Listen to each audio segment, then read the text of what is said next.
Good morning to all. मैं धर्मेंद्र सिंह आप सभी का फिर से एकलव्य क्लासेज में स्वागत करता हूं। हम मैं एकलव्य कंटेंट से क्रांति। अभी हमारा क्या चल रहा है, हिस्ट्री का पोर्शन चल रहा है। हिस्ट्री में हमने कहां तक कर लिया, मौर्य वंश तक। मौर्य वंश का अंतिम शासक प्रमुख, हाँ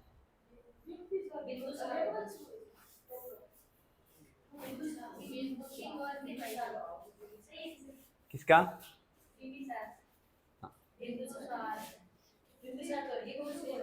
बिंबिसार हर्यकवंश में होगा। बिंदुसार कहाँ होगा, मौर्य वंश में। अशोक से पहले तो अंतिम शासक कैसे हो सकता है वो, अशोक के बाद भी आएंगे। तो सबसे प्रमुख राजा रहा है अंत में, कौन रहा है, अशोक। अशोक के बाद क्या हो जाएगा, जो मौर्य वंश वो क्या हो जाएगा, समाप्त नहीं हुआ, ढलान पे आ जाएगा। मतलब जो पीक पॉइंट था वहां से अब नीचे आना शुरू, धीरे धीरे क्या हो जाएगा, खत्म हो जाएगा। कौन सा वंश खत्म हो जाएगा, मौर्य वंश। ठीक है, मौर्य वंश के बारे में मैंने आपको सारा बताया है भी कहां कहां तक ये फैला हुआ था। ठीक है, तो आज हम बात करेंगे किसकी, मौर्य वंश के बाद में। अच्छा, बैकग्राउंड चेंज कर दिया सर।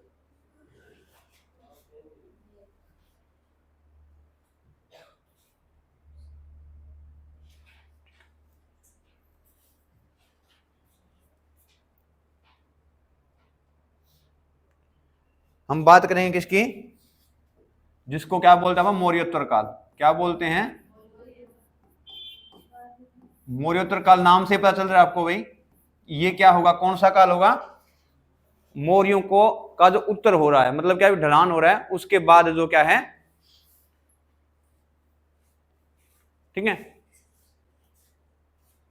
मौर्य हैं, उनके बाद जो शासन व्यवस्था आएगी उसको क्या कहेंगे अपन, मौर्योत्तर काल। ठीक है, अच्छा देखो, हमने पढ़ा हर्यक वंश पढ़ा है, शिशुनाग वंश पढ़ा है, ठीक है, मौर्य वंश पढ़ा है। आगे जो वंश है उनको हम मौर्योत्तर काल क्यों कहते हैं, उन वंशों को क्यों नहीं पढ़ते, ऐसे क्यों नहीं कहते सातवाहन वंश था, या ब्राह्मण साम्राज्य उसको क्यों बोला जाता है, या मौर्योत्तर काल क्यों बोला जाता है,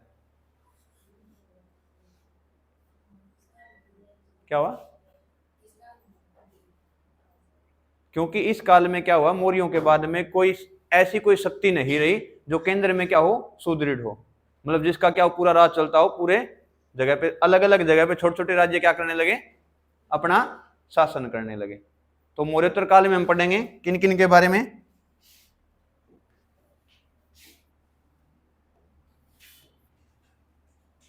सबसे पहले सुंग वंश। किसके बारे में, सुंग के बारे में। नाम तो सुने होंगे आपने, ये कणव और सातवाहन। जैसे हम इन तीनों को पढ़ेंगे, इसके बाद हम करेंगे कुछ ऐसे शासक हैं जो कहां पे है, जो पश्चिमोत्तर भारत है। कौन सा भारत, कंधार वाला इलाका, जो काबुल कंधार वाला, वहां पे कई सारे क्या है, गुजरात की साइड बहुत सारे जो यूनानी आक्रमण करता है उस तरफ से आएंगे। ठीक है, जिनको हम क्या कहेंगे, शक होंगे, वो कुषाण होंगे, हिंद यूनानी होंगे, तो ये आएंगे, उनको हम बाद में, पहले हम इसको पढ़ेंगे, इन्हीं के साथ में चलेंगे, वो पैरेलल क्या चलेंगे, शक, कुषाण, पल्लव और हिंद यूनानी। ठीक है, चारों के वहां पढ़ना है, तीन का यहाँ पे। इनमें भी हम एक छोटा है चेदी वंश, उसके बारे में थोड़ी सी जानकारी ले लेंगे साथ के साथ। ठीक है, अब इन वंशों को क्या कहा जाता है, ब्राह्मण साम्राज्य बोला जाता है। भी क्या बोला जाता है, क्यों बोला जाता है, कोई ना कोई तो वजह रही होगी भी। ये मैंने लिख रखा था भाई उस पे थंबनेल पे, ब्राह्मण साम्राज्य। ठीक है, तो मंजू ने कहा ये क्या है सर, नाम नहीं सुना पहले ब्राह्मण। ठीक है, क्यों, कारण क्या रहा अभी, इन सबको हम ब्राह्मण साम्राज्य क्यों बोलते हैं,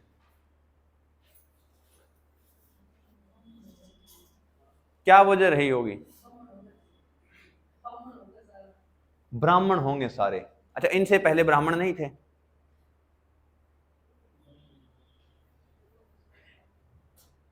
अशोक के काल में कहा गया था, अशोक क्या था भाई, उसकी नीति ऐसी थी भी, वो मानता तो बौद्ध धर्म को था, लेकिन बाकी और धर्मों की भी क्या थी, उसको छूट थी, कोई कैसा भी धर्म मान सकता है। फिर हम इन्हीं को ब्राह्मण साम्राज्य क्यों कहते हैं,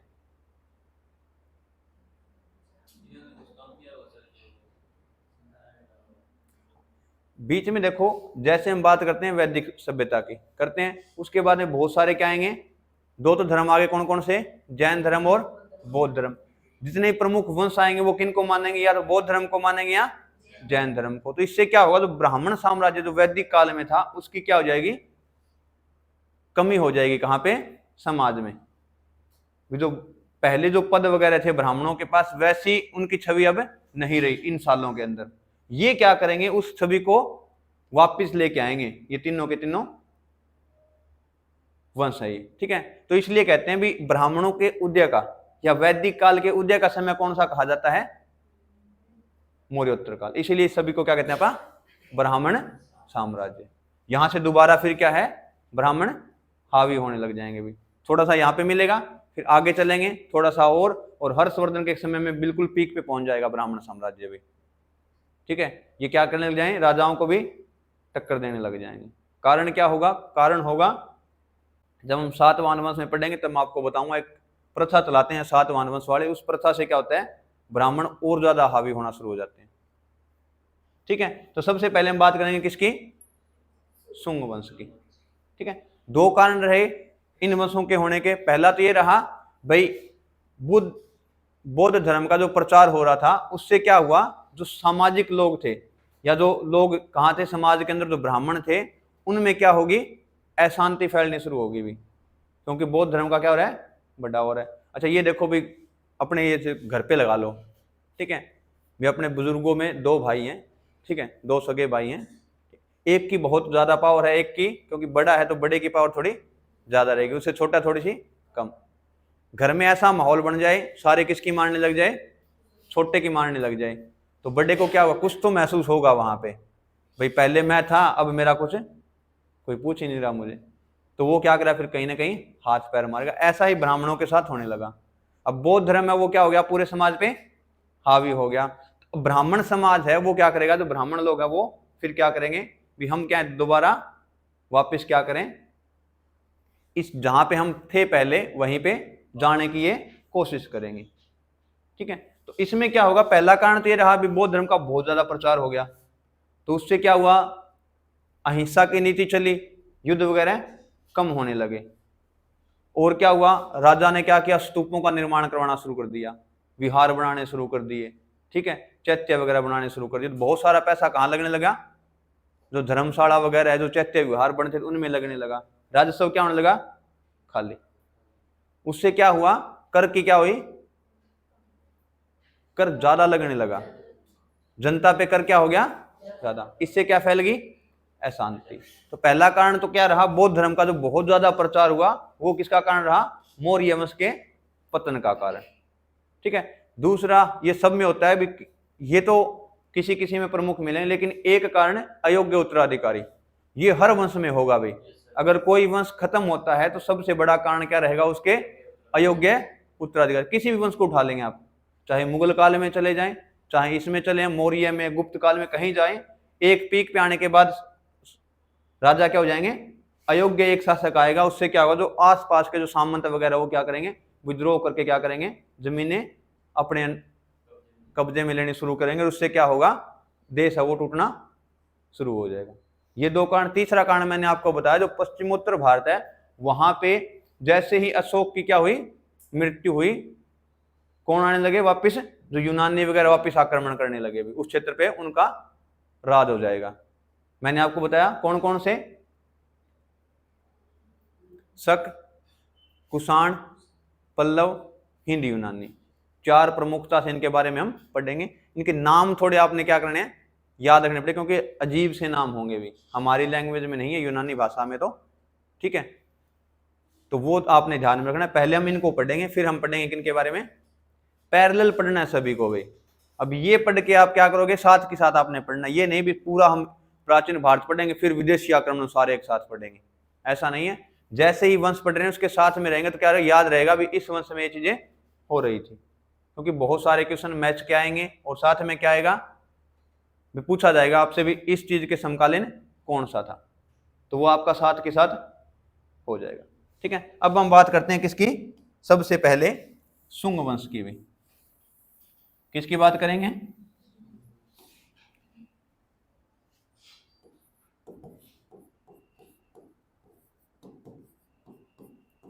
संस्थापक कौन होगा भाई?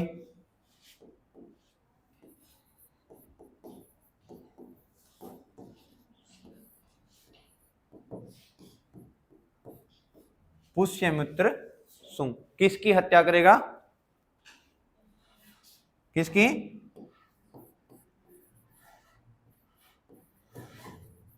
तो ये क्या हो जाएगा? अंतिम शासक हो जाएगा अभी। किसका? मौर्य साम्राज्य का। आपसे पूछ ले भी मौर्य वंश के अंतिम शासक कौन थे, तो वृहद्रथ थे। और पुष्यमित्र शुंग ने क्या की थी? इनकी हत्या कर दी। और किस वंश की स्थापना की? शुंग वंश की स्थापना की। क्या कारण रहा हत्या करने का?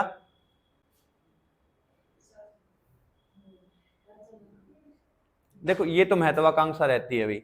अगर एक राजा है, उसके पास कोई सेनापति है, ठीक है, और वो पावरफुल हो किससे? राजा से। ठीक है, क्या हो? राजा से क्या हो? वो थोड़ा पावरफुल हो, तो वो क्या करेगा? सोचेगा दिमाग में ये जरूर आएगा अभी मैं भी तो बन सकता हूं राजा।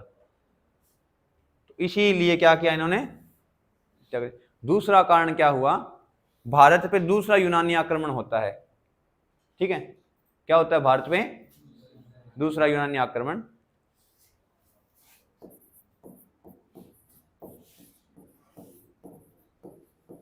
कौन करेगा?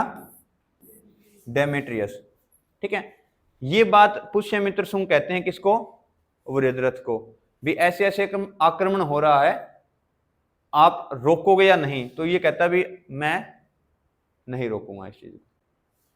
क्यों नहीं रोकेगा? क्योंकि नीति कौन सी चल रही है मौर्य साम्राज्य में? अहिंसा की। भी हम युद्ध नहीं करेंगे किसी से। भी हम क्या करेंगे? लोगों जाएंगे उनके पास, आराम से उसको समझाएंगे, ठीक है, बौद्ध धर्म का प्रचार हम करेंगे, उनको बताएंगे, उनका हृदय परिवर्तन हो जाएगा। तो क्या हो जाएगा? वो युद्ध नहीं करेंगे। इस चीज से क्या हो गया? पुष्यमित्र को क्या लगा? बुरा। भाई मैं सेनापति हूं, तो जो डिसीजन है सेना के वो कौन लेगा? भाई मैं लूंगा, आपसे मैं नहीं पूछूंगा। इस वजह से भी क्या किया? दूसरा कारण ये भी था, किसकी हत्या का? वृहद्रथ की हत्या का। ठीक है, एक मैंने आपको बताया यहां पे है, और एक सबसे पहले आया था, वृहद्रथ के बारे में आया था।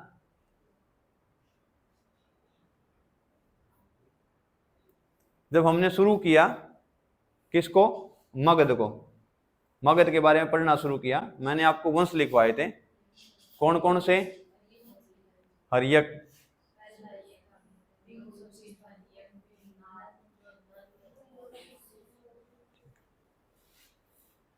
तो सबसे पहले जो हर्यक वंश था उसका संस्थापक वास्तविक संस्थापक वैसे कौन था? भट्टी है। क्योंकि जो वृहद्रथ वंश है वो बहुत पुराना था, उसको हम मगधवाड़े में नहीं रखते। क्यों नहीं रखते? क्योंकि मैंने आपको बताया था वृहद्रथ के बाद उसका पुत्र कौन होगा? जरासंध। बताया था जरासंध के बाद जो अंतिम शासक कौन होगा उस वंश का?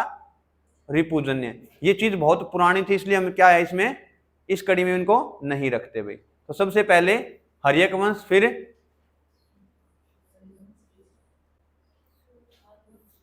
नागवंश या शिशुनाग? शिशुनाग, फिर नागवंश हो गया, नंदवंश चौथा, पांचवा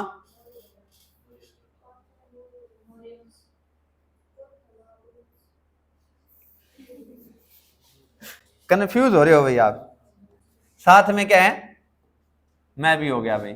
सबसे पहले देखो इसकी मैं बता देता हूं आपको, इसको याद नहीं रखना है आपने।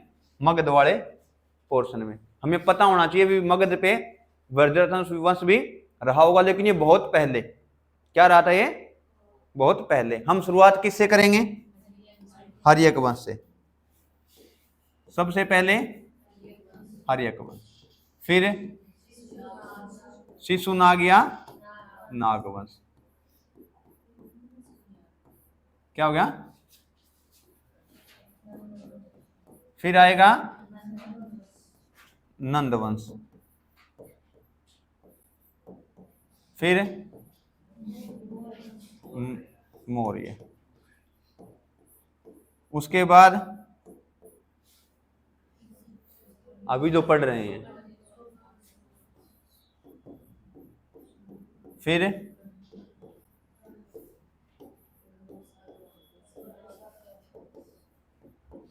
और फिर सबसे अंतिम में आपने क्या पढ़ना है, सातवाहन वंश जैसे ही कंप्लीट करेंगे हम, उसके बाद में आपको 4 और हैं। कौन कौन से? शक, कुषाण, पहलव और हिंदी यूनानी। इन 4 के बारे में हम पढ़ेंगे। ठीक है, ये क्या होंगे? ये विदेशी हैं भाई। ये क्या होंगे? चारों विदेशी हैं। ये वंश चल ही रहे हैं भाई। ठीक है, तो इनमें ये भी ध्यान में रखना है, सातवाहन वंश वो मगध का नहीं है। ठीक है, हम क्योंकि हमने एक सीक्वेंस लिखा है मगध का, लेकिन सातवाहन वंश वो कहाँ का नहीं है? मगध का। ये दक्षिण भारत का रहेगा भाई। कहाँ का रहेगा? दक्षिण भारत का वंश, क्योंकि उस समय में ये बहुत फेमस था। तो इसी के साथ हम क्या करते हैं, सातवाहन वंश को भी पढ़ लेते हैं।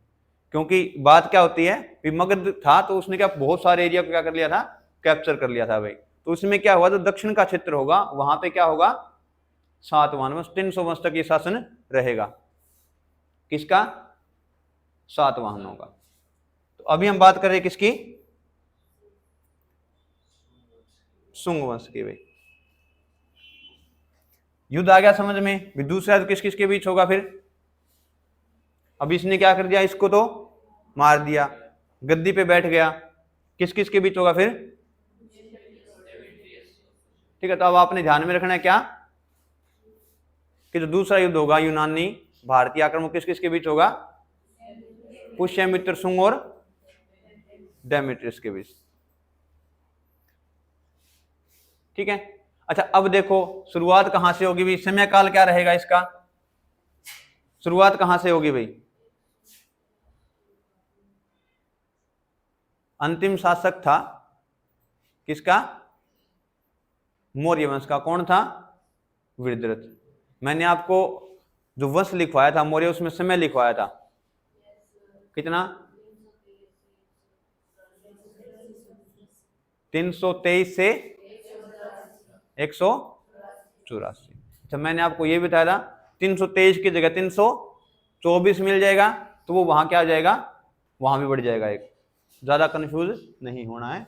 तो 184 BC से 73 BC तक। ठीक है, 184 BC से 73 BC तक क्या रहेगा? शुंग वंश के बारे में। ठीक है भाई, किसके बारे में पढ़ना हमें?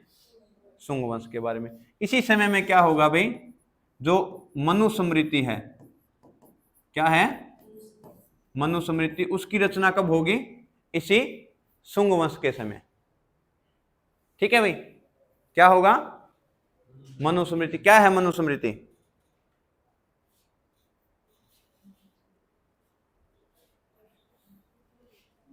क्या है मनुस्मृति?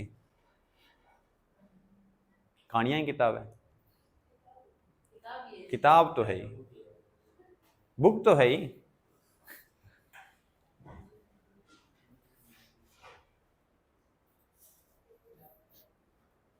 कहते हैं भी जो अब हमारा समाज जो चल रहा है वो किसके आधार पर चल रहा है? मनुस्मृति में। सारी की सारी व्यवस्था कहां पे लिखी हुई है?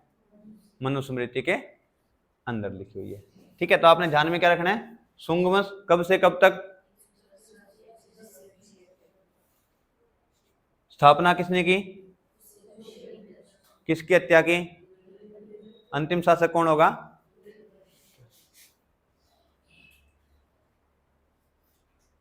ठीक है, अच्छा अब कुछ विशेषताएं लिखते हैं भाई। अब ज्यादा कुछ नहीं पढ़ना इनके अंदर, जो आएंगे हमें वो ही देखने हैं। बहुत ज्यादा चीजें इसके अंदर नहीं पढ़नी। किसके अंदर?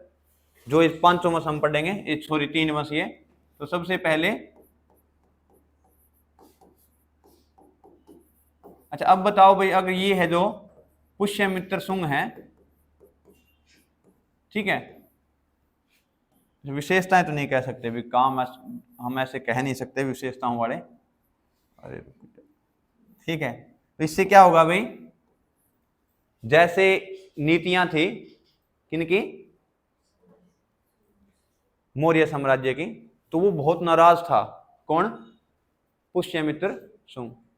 इसने सबसे पहले काम ये किया कि जितने भी स्तूप थे, पहले बोले स्तूपों को तोड़ते हैं भाई, ठीक है। तो स्तूपों को तोड़ने का काम, अशोक के स्तूपों को तोड़ने का काम किसने किया? शुंग ने। क्यों किया? पुष्यमित्र शुंग ने। सभी शुंगों ने केवल क्या किया? अशोक के स्तूप तोड़वाए। क्यों तोड़वाए? पहला कारण तो ये रहा कि वो क्या था,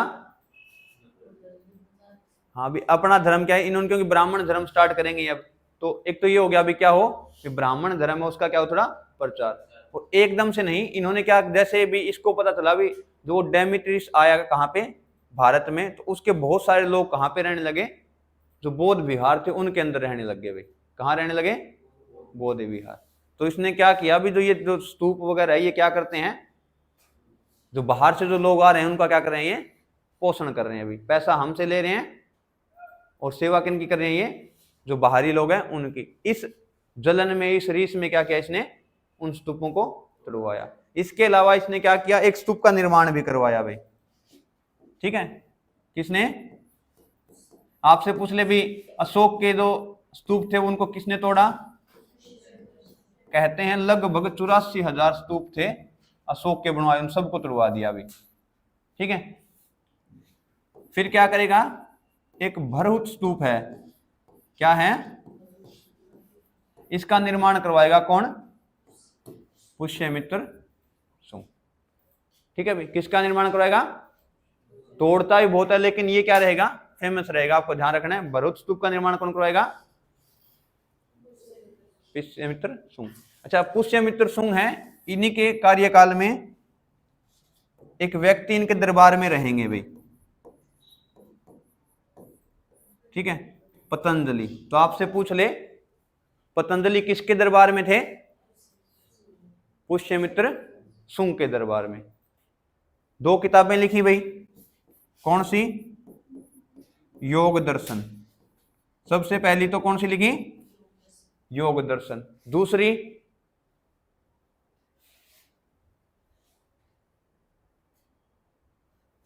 हाँ भाई, दूसरी?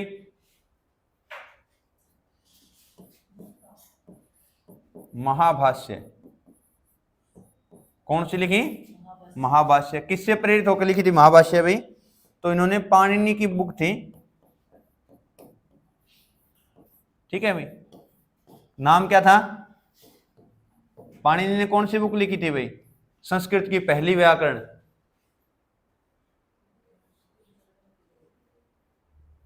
संस्कृत की पहली व्याकरण अगर किसी ने लिखी थी, वो किसने लिखी थी? पाणिनि ने। अष्टाध्यायी, ठीक है। इसी से प्रेरित होकर क्या लिखा था? महाभाष्य लिखा था किसने? पतंजलि ने। किसकी एक किताब कौन सी थी? योग दर्शन, ठीक है, जिसमें किसकी जानकारी थी? जो अब हम देखते हैं योग वगैरह, वो सारी जानकारी कहाँ है? इसी योग दर्शन में। अच्छा, ये भी ध्यान में रखना है, पुष्यमित्र शुंग ने क्या करवाए थे? 2 अश्वमेध यज्ञ करवाए थे भाई। क्या करवाए थे? 2 अश्वमेध यज्ञ। क्या होता है अश्वमेध यज्ञ? बताया था मैंने आपको। क्या होता है? अश्वों को, कितने अश्वों को छोड़ दिया जाता है? 2 को। कितने अश्वों को धर्मवीर?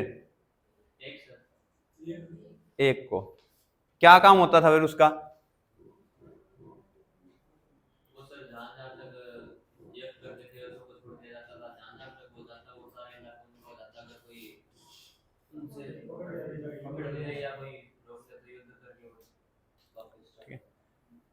एक यज्ञ की शुरुआत की जाती, जैसे यज्ञ के अंदर आहुति डाली जाती है, घोड़ा छोड़ा जाता जिसपे पताका होती किसकी? उसी राजा की। और वो घोड़ा जहां जहां घूमता उसके साथ सेना चलती, ठीक है। और जहां भी किसी ने उस घोड़े को रोका, युद्ध करो, अगर अंदर से गुजर गया तो इसका मतलब वो क्षेत्र किसका हो गया? उस राजा का हो जाता था। ये था अश्वमेध यज्ञ। कहते हैं भी पुष्यमित्र ने कितने करवाए थे? 2 करवाए थे। और किसने, पुरोहित कौन था उनका? पतंजलि। मैंने आपको बताया था वैदिक काल के अंदर कितने प्रकार के पुरोहित थे?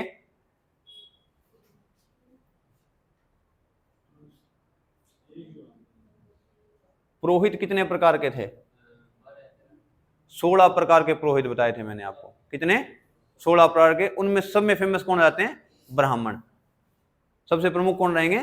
ब्राह्मण रहेंगे। ठीक है, पुष्यमित्र है। अच्छा देखो, मौर्य काल में राजधानी क्या रहेगी? मौर्य काल की राजधानी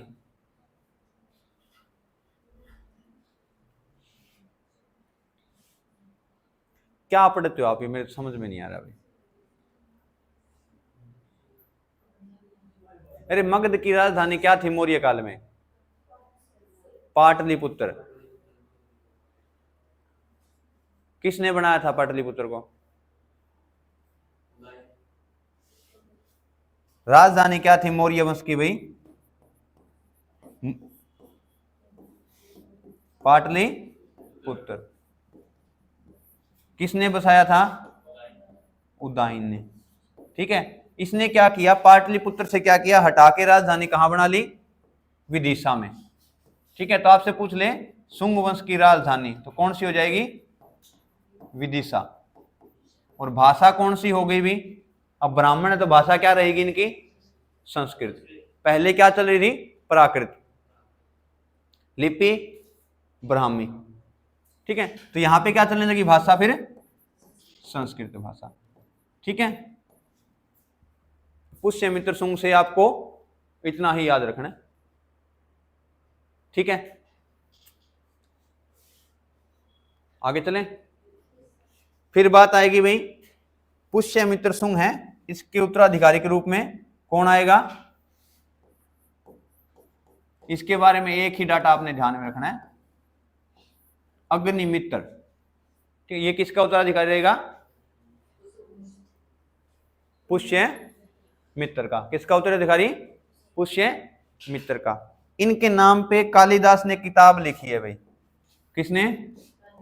कालिदास ने। ठीक है, कौन सी?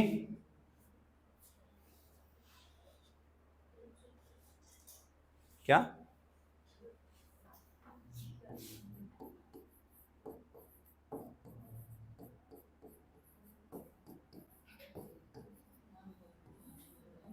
मालविकाग्नि मित्र।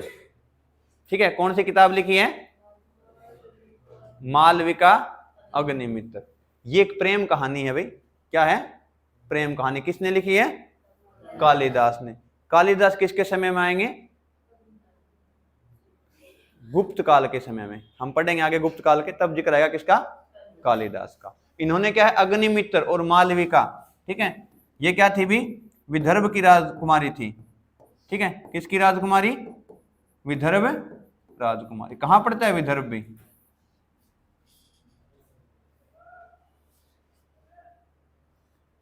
अच्छा ये बताओ, स्टेट किस किसने याद कर ली सारी? कहां पे कौन सा स्टेट है?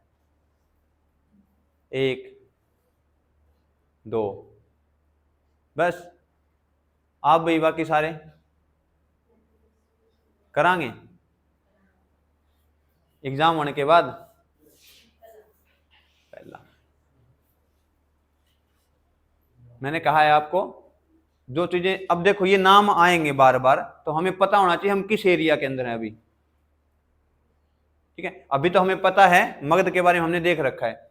मगध के साथ लगता कुछ नाम आ गया तो हमें नहीं पता हम कहाँ हैं अभी। तो अभी हमें ध्यान रखना है, ये तो मगध की बात हो रही है, साथ में क्या बात हो रही है? विदर्भ कहाँ पे? गुजरात महाराष्ट्र की साइड। ठीक है, तो विदर्भ की राजकुमारी कौन थी? मालविका। और अग्निमित्र कौन थे? पुष्यमित्र। ठीक है, अग्निमित्र का युद्ध होता है यज्ञसेन से भी। किससे होता है? यज्ञसेन से। ठीक है, कहते हैं मालविका इस यज्ञसेन की चचेरी बहन थी। ठीक है, क्या थी? चचेरी बहन थी। और इनका क्या होता है? अग्निमित्र और मालविका का प्रेम हो जाता है आपस में। उस पे किताब लिखी गई, किसके द्वारा? कालिदास द्वारा। नाम क्या है किताब का? मालविका अग्निमित्र। क्वेश्चन कैसे आएगा? मालविका अग्निमित्र बुक में किस वंश के शासक का जिक्र है, या ये बुक किसके द्वारा लिखी गई है? कालिदास के द्वारा लिखी गई बुक का नाम। ऐसे घूम के कैसे भी क्वेश्चन आ सकता है। आगे किताबें आएंगी भी, किताबों के नाम आपने सब ने याद रखने। बहुत सारी किताबें आएंगी अब, जैसे जैसे हम आगे आगे जाएंगे क्योंकि हमें जानकारी कहां से मिल रही है, इन किताबों से ही मिलेगी, इन वंशों की आगे से आगे। ठीक है, तो अग्निमित्र के बारे में क्या, एक डाटा आपने क्या याद रखना है, इसका जिक्र कहां मिलता है, अरे कहां मिलता है अग्निमित्र का जिक्र, सामने लिखा हुआ नहीं पढ़ सकते आप, मालविका अग्निमित्र। ठीक है, इसके बाद क्या है, इन्होंने एक युद्ध किया था, वे किसके साथ, खारवेल के साथ। किसके साथ किया था, खारवेल के साथ। कहां का शासक था खारवेल,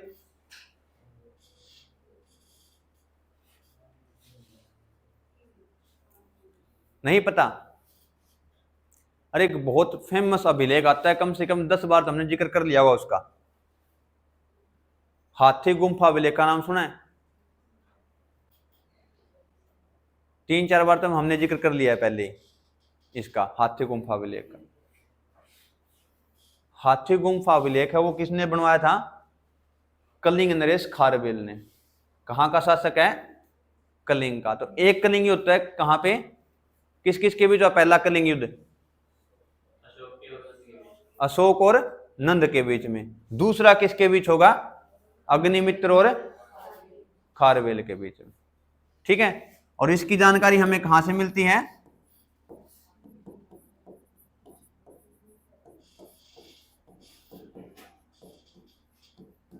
जो कहां से मिला है हमें बड़ी, उड़ीसा से। कहां से मिला है, उड़ीसा से। और खारवेल कहां का शासक था अभी, कलिंग का। कहां का शासक था, कलिंग का। ठीक है, और इसी हाथी गुम्फा अभिलेख में क्या होगा, पहली बार क्या होगा, भारतवर्ष नाम यूज किया जाएगा। अभी क्या किया जाएगा, भारतवर्ष नाम प्रयोग में लाया जाए, किसके लिए, भारत के लिए। ठीक है, इससे पहले आर्यवर्त, ठीक है, भारतवर्ष पहली बार कहां यूज होगा, यह बताया गया है हाथी गुफा अभिलेख में। इससे पहले कहीं भी भारतवर्ष नाम प्रयुक्त नहीं किया गया भारतीय पूरे क्षेत्र के लिए। ठीक है, इस वंश का अंतिम शासक देवभूति। कौन होगा भाई,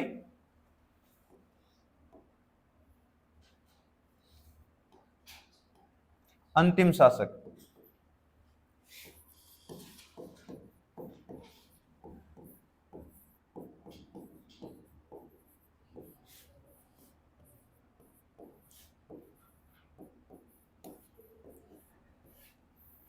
ठीक है, आपसे पूछ ले, शुंग वंश का अंतिम शासक तो देवभूति। इतना ही आपने ध्यान में रखना है। ठीक है, बाकी बुक्स में और जानकारियां मिल जाएंगी, अगर आपको वो जानकारी प्राप्त करनी है तो आप किताबें पढ़ सकते हो। ठीक है, इसके बाद कौन सा वंश आएगा फिर, स्थापना किसने की कर्ण वंश की,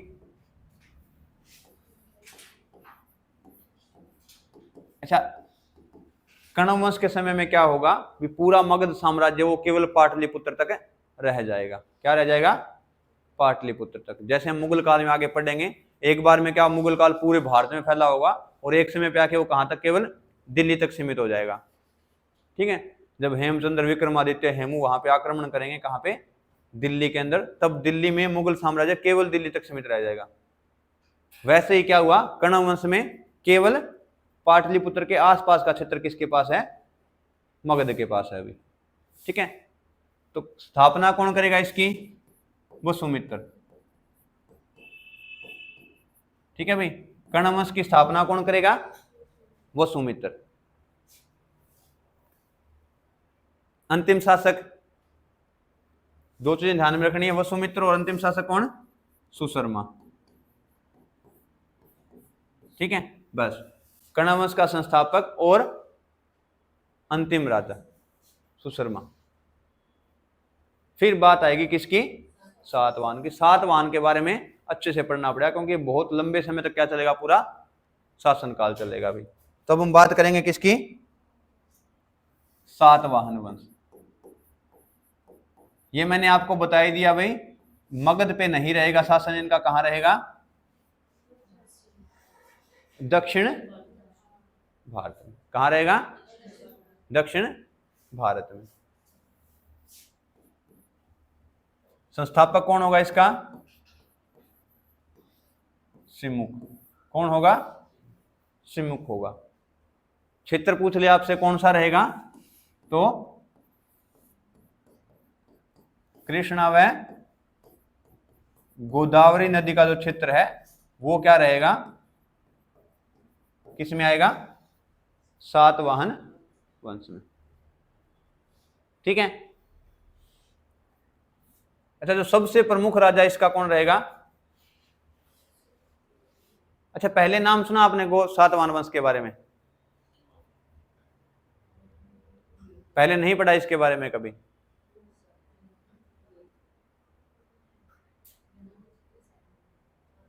हरियाणा में इसका जिक्र नहीं आता। हरियाणा में वर्धन वंश का जिक्र आएगा बस। हम हरियाणा पढ़ते हैं तब किसका जिक्र आएगा? केवल वर्धन वंश का। कौन से वर्धन वंश में सबसे प्रमुख कौन रहेगा? हर्षवर्धन। हर्षवर्धन के बारे में हम ज्यादा पढ़ते हैं, जो हमारा इतिहास के हिसाब से हम पढ़ते हैं। ठीक है। क्यों पढ़ते हैं वर्धन वंश को? क्या कारण है? बाकी और राजाओं को हम नहीं पढ़ते, वर्धन वंश को क्यों पढ़ते हैं हरियाणा में?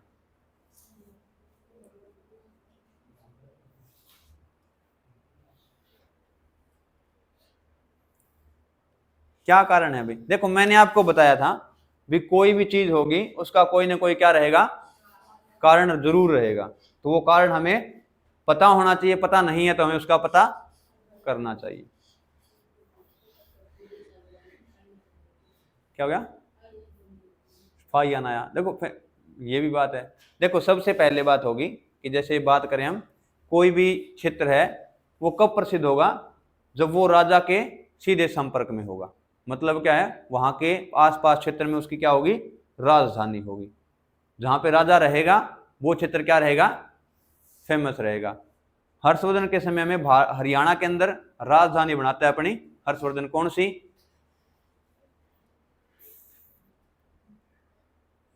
हर्षवर्धन की राजधानी भाई,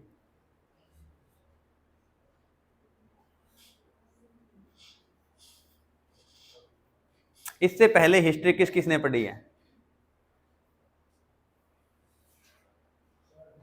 पढ़ी है? हरियाणा जी के किस किसने पढ़ी है? पढ़ी है, हैं? हाँ, दो बनाई। कौन कौन सी?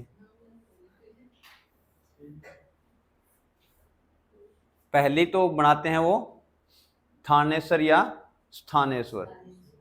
कहाँ पड़ता है? कुरुक्षेत्र में। कहाँ पड़ता है? कुरुक्षेत्र में। दूसरी बनाते हैं वो कन्नौज को। किसको बनाते हैं? कन्नौज को। क्यों बनाते हैं?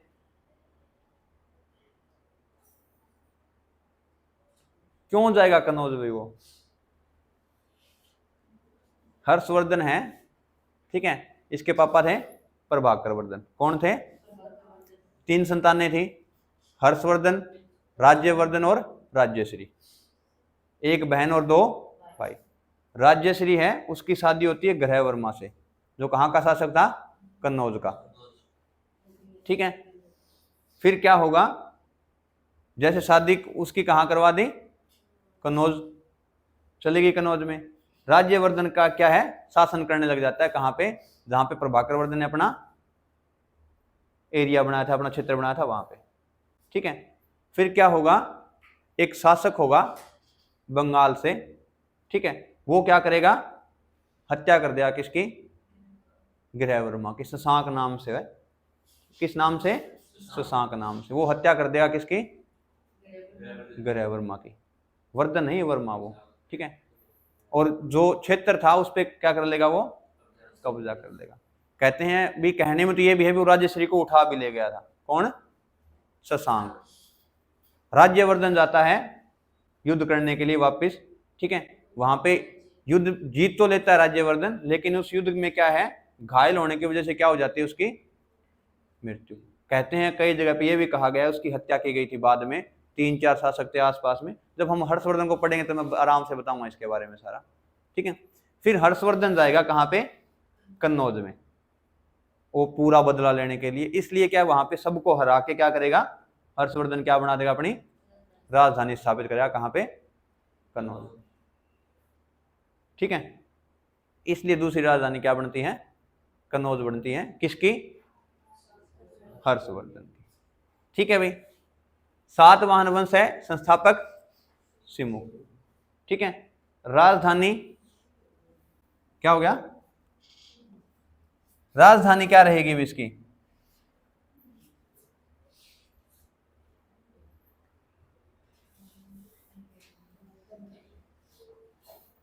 प्रतिष्ठान।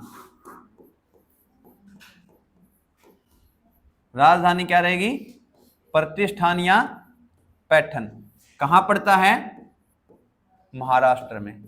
कहां पड़ेगा, महाराष्ट्र में पड़ेगा। ठीक है, इनकी भाषा क्या होगी,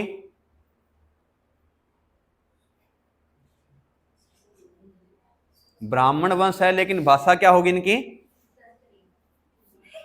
अरे समझ जाओ बोलने से, मैंने कहा भी ब्राह्मण थे लेकिन भाषा थी, मतलब ब्राह्मण तो संस्कृत नहीं होगी, कहने से समझ सकते हैं आप।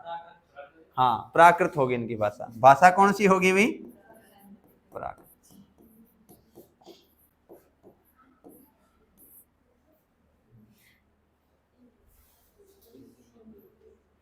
क्या हो गया,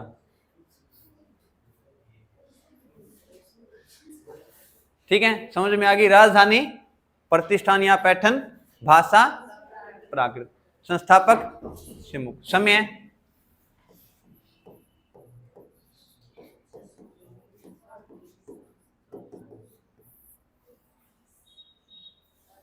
साठ बीसी से 240 AD।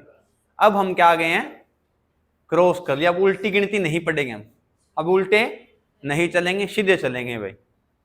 ठीक है, तो इनका समय काल कितना हो टोटल, अच्छा 1 मिनट रुको भी, मैं अपने हिसाब से पूछूंगा, कोई बताएगा नहीं।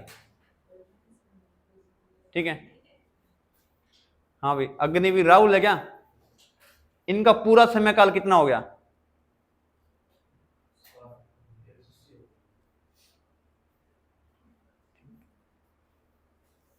ये बीच में पूजा है, आप बताओ कितना हो गया सारा समय काल इनका, प्रियंका 180, मंजू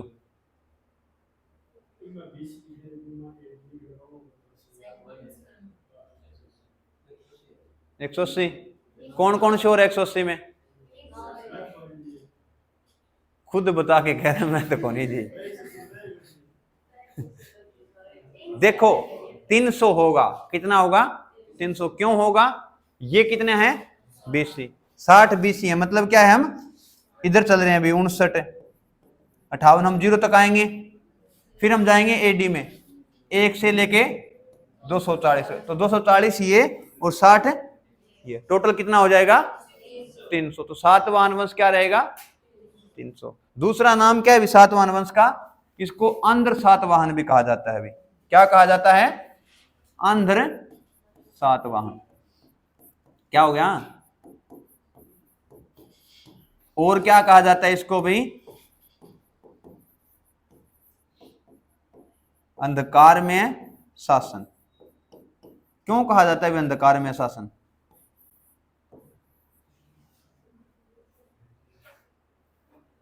क्यों कहा जाता है,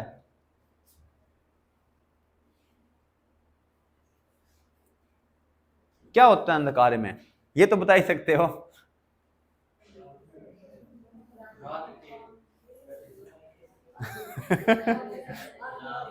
क्या अंधेरा में शासन करे करता है।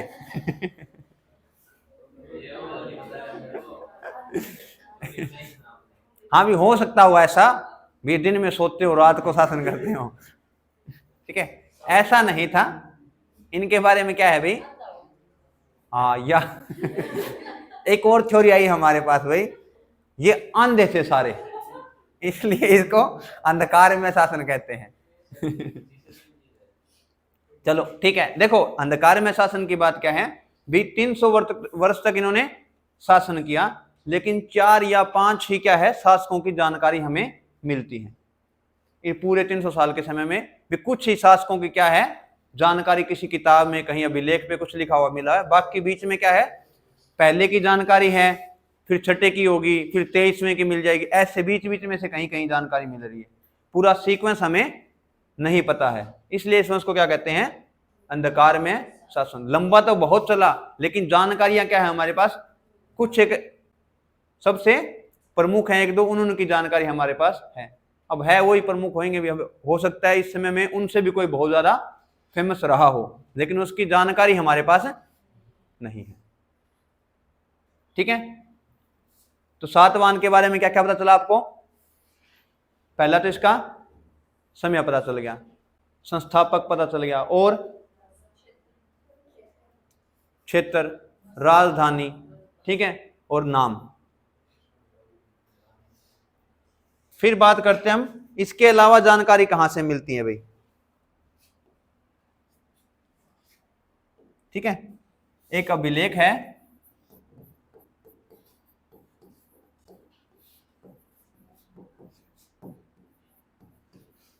नागमिका अभिलेख, इसके बारे में जानकारी मिलती है किसके बारे में? जो एक फेमस राजा हुआ था सातकर्णी प्रथम। ठीक है, इसकी जानकारी हमें कहां से मिलती है? नागमिका अभिलेख से। ठीक है भाई, और इसके अलावा एक और है नासिक अभिलेख। कौन सा? नासिक अभिलेख। ये ध्यान में रखना है आपने भाई, ये ऐसे क्वेश्चन आएंगे, किस वंश की जानकारी कहां से मिलती है, ये याद रखना आपने। और एक जो सबसे फेमस रहेगा, बहुत बार आएगा आगे भी, ये हाथी गुम्फा अभिलेख। ठीक है, इन तीन से जानकारी मिलती है किसकी? कौन से वंश की? सातवाहन वंश की। नासिक अभिलेख में बताया गया है भी एक महिला, क्या है? एक महिला अपने पुत्र के साथ क्या कर रही है? शासन कर रही है अभी।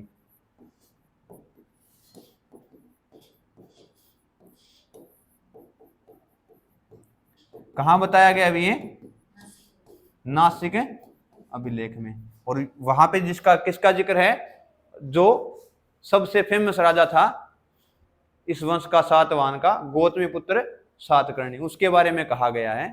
भाई इनकी माता का नाम था, जैसे हम पढ़ेंगे आगे बताऊंगा आपको, उनकी माता नाम बलश्री। बलश्री किसके साथ शासन कर रही हैं? गौतमी पुत्र सातकर्णी के साथ। ठीक है, अब हम बात करते हैं किसकी? जो इस वंश का सबसे फेमस भाई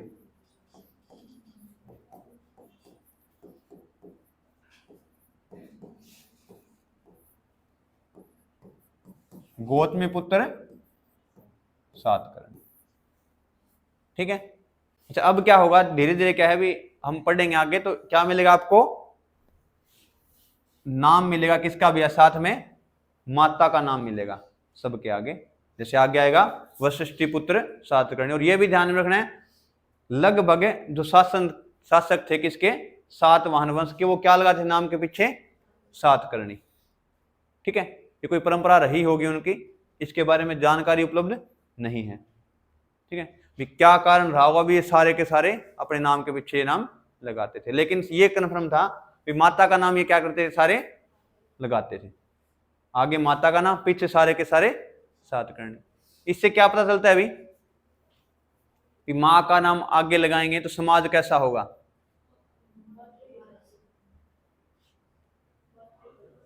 समाज कैसा था? लिख दूं फिर?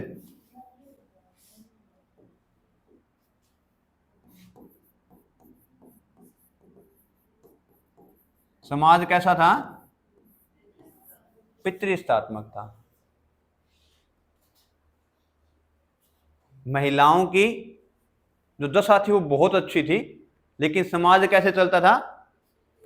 मैंने आपको बताया था मातृस्थात्मक और पितृस्थात्मक में क्या अंतर होता है?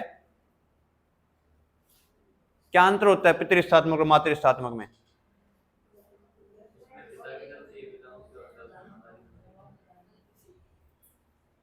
ये जरूरी नहीं है। मतलब क्या, एक शासन चल रहा है, उसमें एक राजा है, वो अपनी माँ की मान रहा है, तो इसका मतलब ये थोड़ा समाज क्या हो गया, मातृष्ठात्मक हो गया। मैंने बताया था आपको, अगर वंश बेल है वो किस तरफ से चल रही है, ठीक है। अगर पिता की तरफ से चल रही है तो समाज कैसा होगा, पितृष्ठात्मक, और माता के हिसाब से चल रही है तो वो मातृष्ठात्मक। ये प्रमुख क्या आता है, एक अंतर होता है किसमें, पितृष्ठात्मक और मातृष्ठात्मक, ठीक है। अभी भी मैंने आपको बताया था, ऐसी कोई जगह है भारत में जहां पे चल रहा हो मातृष्ठात्मक वाला कल्चर है जो, कहा, केरल नहीं है। मैंने आपको बताया केरल वाले क्षेत्र में भी, और कुछ क्षेत्र पूर्वोत्तर भारत है वहां पे भी ये कल्चर अब भी चलता है, जिसको हम अपने हिसाब से अपने माहौल में क्या कहते हैं, घर जुआई वाला कल्चर। कौन सा कल्चर करता है, बहुत सारी, आप जैसे साउथ मूवी देखो, इसमें ऐसा ही कल्चर चलता है भाई, ठीक है। लड़का भी, लड़के का फूफा भी, सारे वहीं रहते हैं एक ही जगह पे, ठीक है। बात करें हम किसकी, गौतमी पुत्र सातकर्णी की, तो एक नाम तो बहुत फेमस है इसका भाई, खुद का नाम ये हो ही गया। इसके अलावा इसकी राजधानी क्या थी, सातवाहन वंश की राजधानी प्रतिष्ठान क्या थी,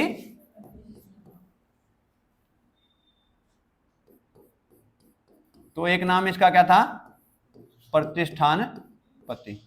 मतलब क्या था, भी खुद की पत्नी का तो पति था, साथ में पूरी राजधानी का। इसका मतलब नहीं भी इसने बहुत सारी शादियां की थी, भी नाम था इसका, ठीक है। कई बार हम सोचने लग जाते हैं वैसे, क्योंकि इतिहास में ऐसा मैंने आपको बताया भी था, कौन से राजा के बारे में जिक्र था भी उसने 500 शादियां की थी,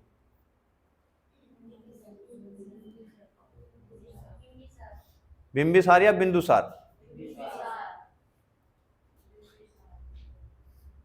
सोच लो, बिंबिसार था, कन्फर्म है, कैसे कन्फर्म करोगे आप भी कन्फर्म है,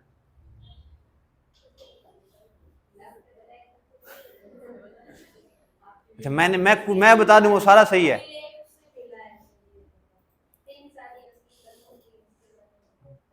अरे मैंने आपको बताया था भी अशोक ने अपने 99 भाइयों की हत्या की थी, ठीक है। तो 2 या 3 शादियों से 99 बच्चे पॉसिबल नहीं है, तो इस करके भी बहुत सारी पत्नियां उनकी रही होंगी, ठीक है। ये एक प्रमुख कारण था, और एक मैंने आपको लिखवाया भी था, जिक्र मिलता भी है, ठीक है। कौन से ग्रंथों में,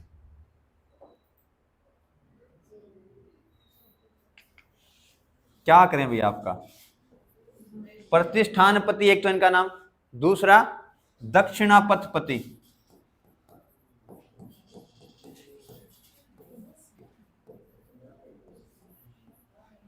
ठीक है भाई। इसके 2 नाम और प्रमुख थे, प्रतिष्ठान पति और दक्षिणापथ पति भी,